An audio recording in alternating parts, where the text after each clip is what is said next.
I'm going to show you how me and my friend Steve are using AI to make a multi-million-dollar business. Now, importantly, this is not an AI company. We're not an AI company. We're a very boring traditional education company, but we're using AI to make ourselves more effective. So it's me and Steve, and we have one part-time employee. So there's 2.5 people, and we're looking to hit $2.5 million. Now, I know Sam Altman said there's going to be $1 billion one-person company.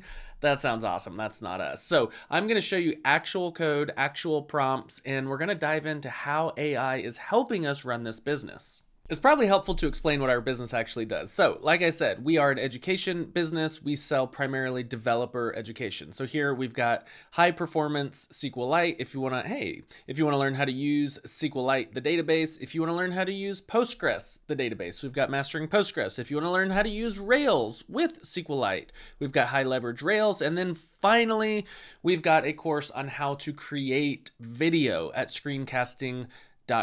So this is what we sell. We sell education, primarily videos, primarily taught by me. Now, where does AI come in? It comes in everywhere. Here are several of the steps. It comes in at almost all of these steps. In the research phase, I'm doing a ton of reading. You can see behind me all those books. I'm doing a ton of reading.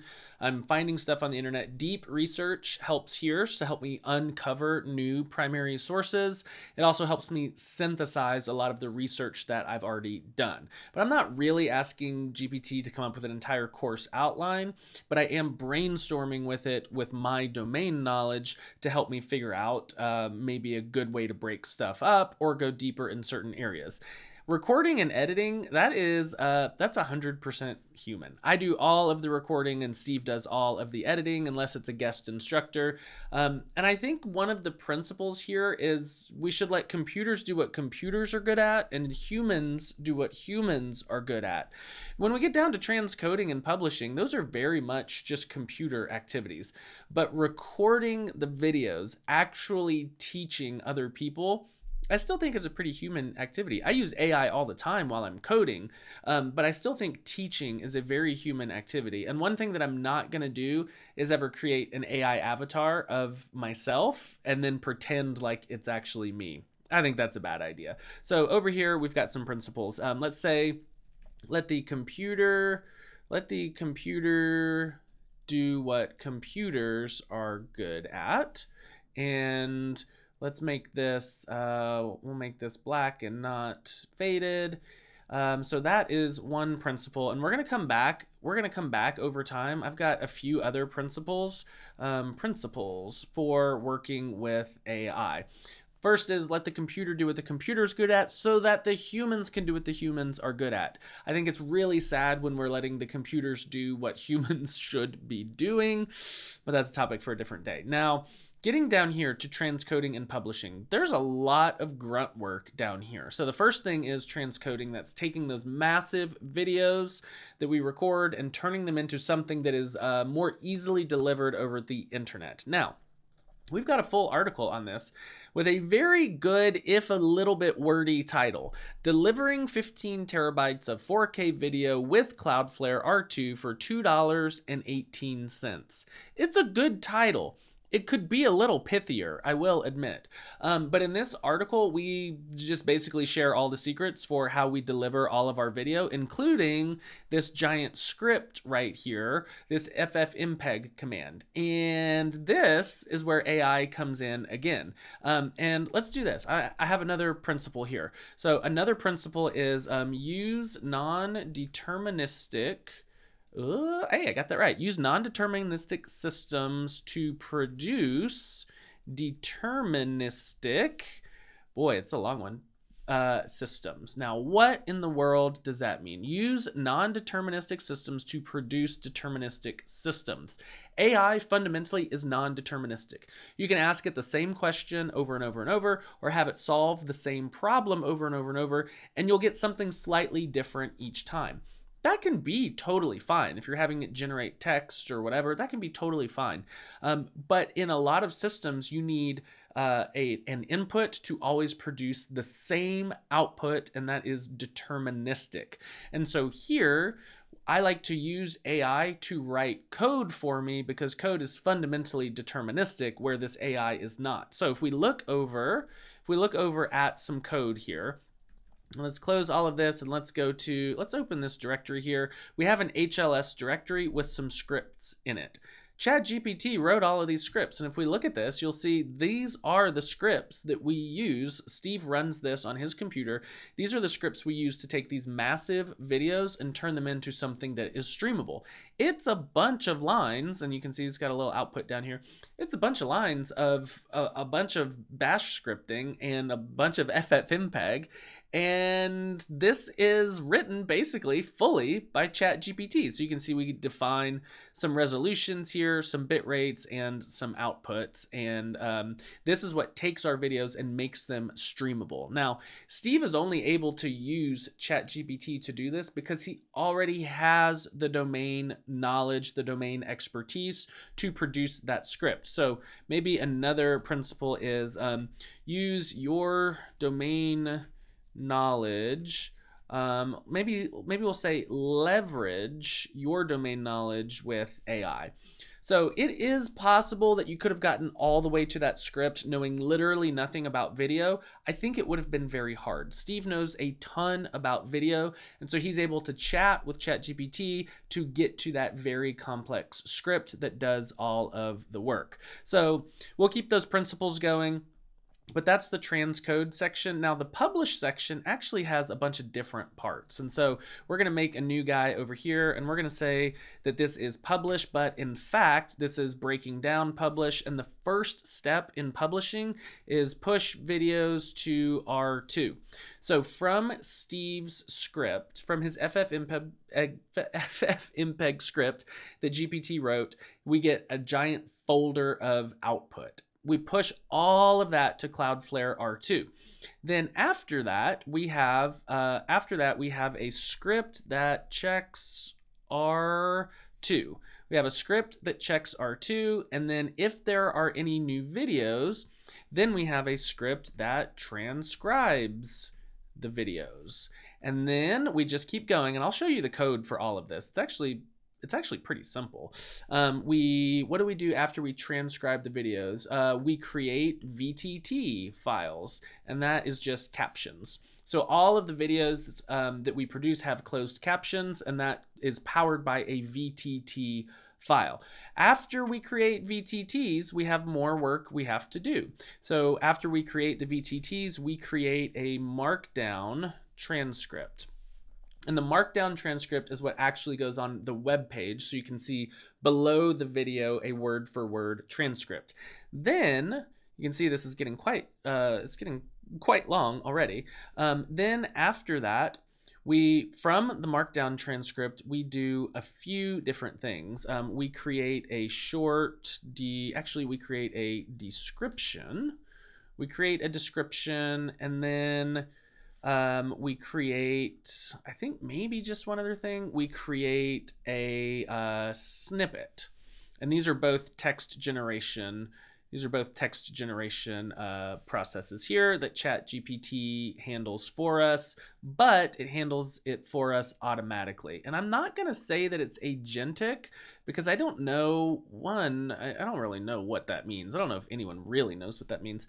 But also I have opinions on agentic stuff. So this is the process. We can go look at the code now. This is the process. We push the videos to R2. We have a script that checks R2, transcribes the videos, creates VTTs, creates a markdown transcript, creates a snippet, and creates a description. And all of that is done by a computer. Now, I think another principle or something that I care about here is I don't care if it's done by AI or some other computer. Now, I think there's a temptation to like push all of this into some provider of workflows that orchestrates it all for you. You know what I use for the orchestration? A cron job. That's it. I just use a simple cron job and the database because I want to be in control. And I'll show you why here in a second, but we break it down into discrete tasks as much as possible because that's going to have the highest chance of success. And maybe that's a good principle too. We want to break down the entire system into small, discrete steps. I don't want to be chaining this long running thing that has to be carefully handed off from step to step. I want them to be small, repeatable, debuggable, inspectable.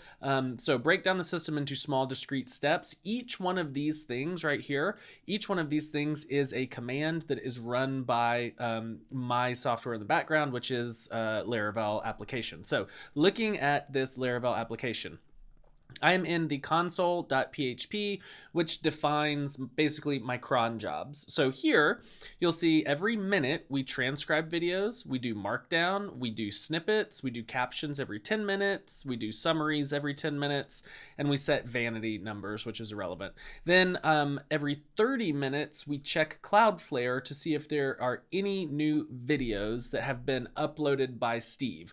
We do that every 30 minutes because it doesn't happen that often, and we can wait up to 30 minutes. That's totally fine. Now, you'll notice they can all just overlap. Like, I don't have anything here that says, do it in this order. That's because each step is discrete and can operate on its own. What do we start with? We start with the script that checks R2, which is not terribly interesting, but I'll show it to you anyway. Cloudflare sync. There's my R2 videos disk.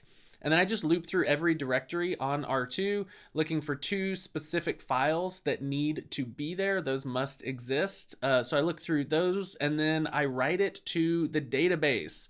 So anytime I see a new video on Cloudflare, I write that into the database as a model. And this is because I want to be the source of truth.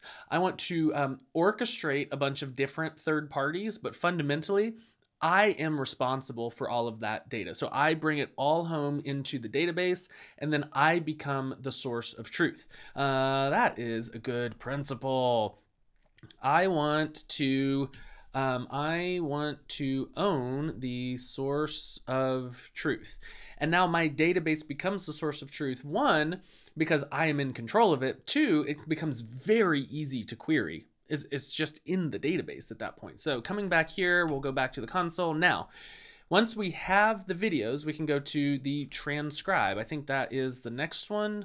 Checks R2, transcribes the videos. So Steve did the first part on his computer. We already covered the second part, and now we're going to cover this third part here, transcribing the videos.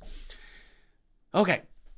So here's how we do this. Because I am in control, because I am the source of truth at this point, we can just query the database. This is the best part. I'm not again, orchestrating a long running process. I'm just asking the database, hey, give me all of the videos with an ID greater than 299 because we switched providers. That doesn't matter.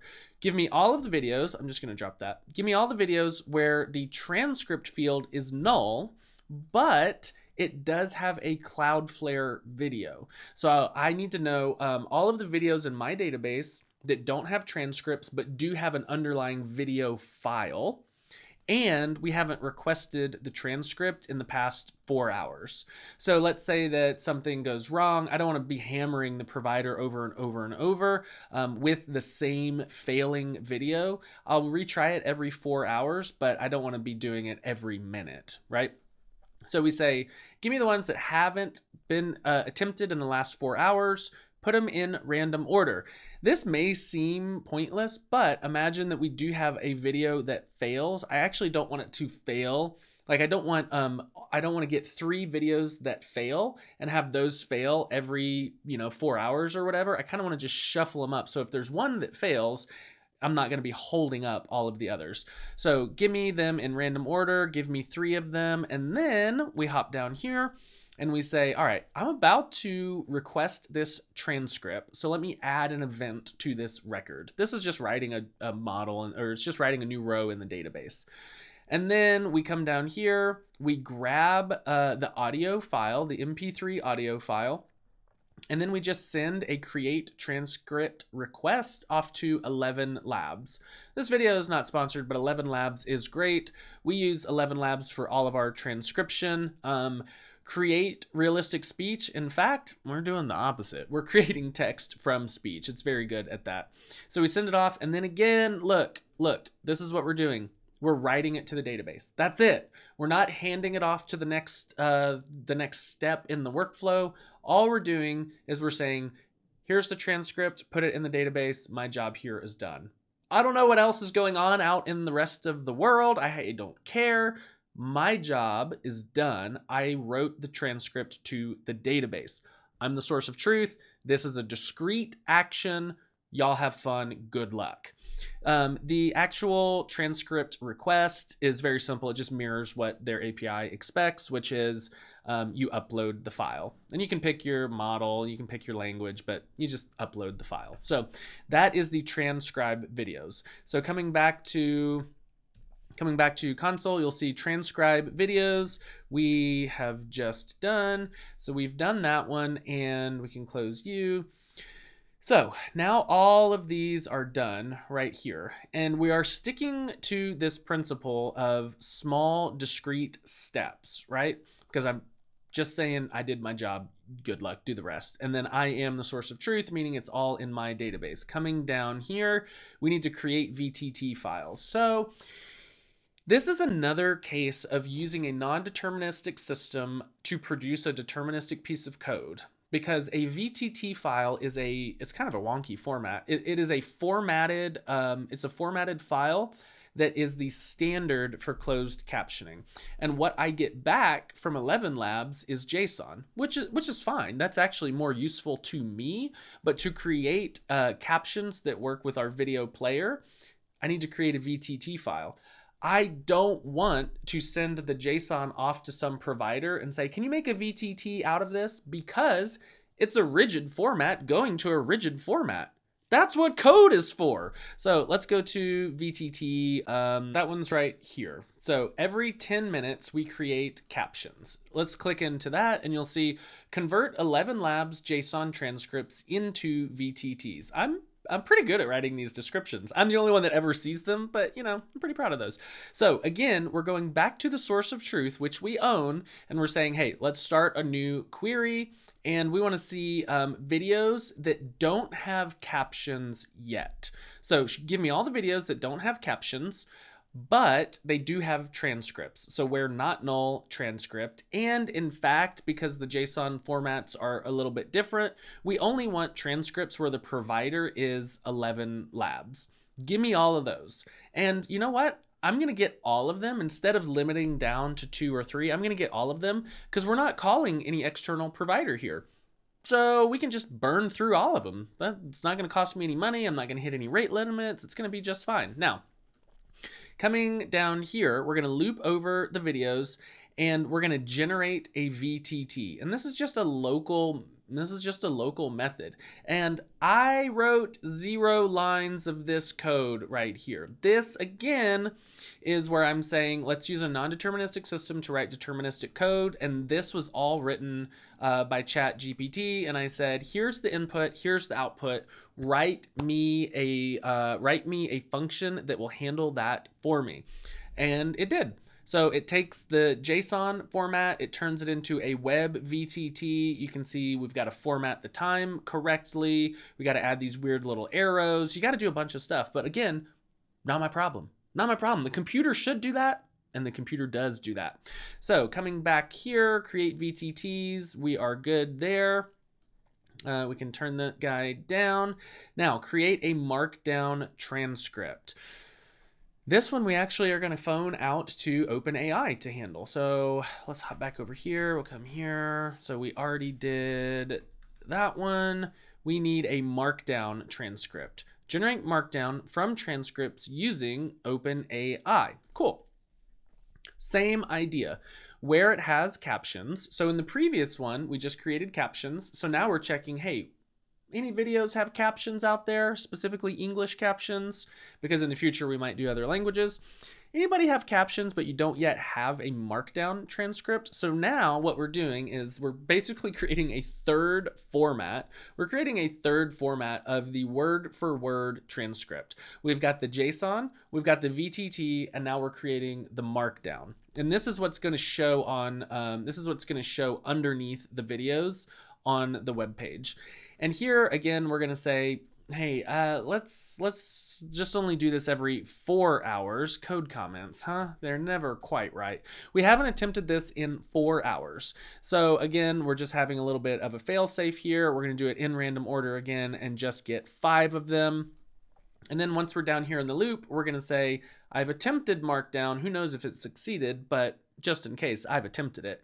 Now here is our first prompt. Here's our first prompt built into the system. I'll provide you with VTT from a video. I'd like you to provide me a well-formatted markdown transcript. Do not change the content, but please add headers and line breaks where appropriate. Here is the VTT. And then I use these little fake XML tags to offset it, VTT. And then I pull off of the video the English captions and the VTT, like the actual captions. And then at the end, I repeat the instructions because now we've got a long set of context, you know, and I say, please provide me a well-formatted markdown transcript. And then I'm just using OpenAI's library here, and I'm saying, you're helpful. When I ask you to write something, 5th grade, I'll tip you $200. Who knows if that works, but I've seen it on the internet. Please only respond with an answer to the question, user prompt. And we come down here, make sure that it passed. And again, we just write it into the database. Who knows what we're going to do with it later? Not my problem. We'll figure it out. And then we sleep for 15 seconds just for giggles. I could put in proper rate limiting. I could handle all that, but this works, and it took me literally 0.2 seconds to write, so I'm not going to worry about it. Okay, we've created the markdown transcript. You'll see the pattern here is try to create every step as a discrete step that can be retried. You can have observability into. You can reason about it independently, which I think is very important. And I think this is a kind of like eventually consistent workflow, basically. And the nice thing is I can come in here and just like add a new thing right in the middle between any of these steps. And I don't really have to change anything. And you'll see down here that these two can run in parallel because they both rely on create a markdown transcript. And once that transcript is there, well, we can just run these in parallel. In fact, let's take a look at create a description. You'll find that these are now very similar. So we've done markdown, and what do you want to do next? What did we say? Create a description. I think that's a summary. So we're going to go to summarize, generate summaries from transcripts using OpenAI. Exact same thing. Where null summary, where not null markdown transcript. So now what we're going to do is we're going to take the markdown transcript, send that off to OpenAI and say, hey, can you give me a summary? Why we're doing markdown transcript instead of VTT? Dealer's choice. I don't really care. Same deal down here, provide you a transcript, 3-sentence summary of the transcript, optimized for SEO and not in first person. Should focus on what the course taker will learn. Do not use learn how to or this video covers. And I don't like that. Here's a transcript, markdown transcript, 3-sentence summary, same deal. We write it to the database. In fact, I think the other one is identical, so we just did that one. And then the snippet is same deal. It has no snippet. It does have a transcript. It hasn't been attempted. No longer than 10 words. So this one is even shorter. Give me 10 words, should focus on the same thing. And then we write it to the database as a snippet.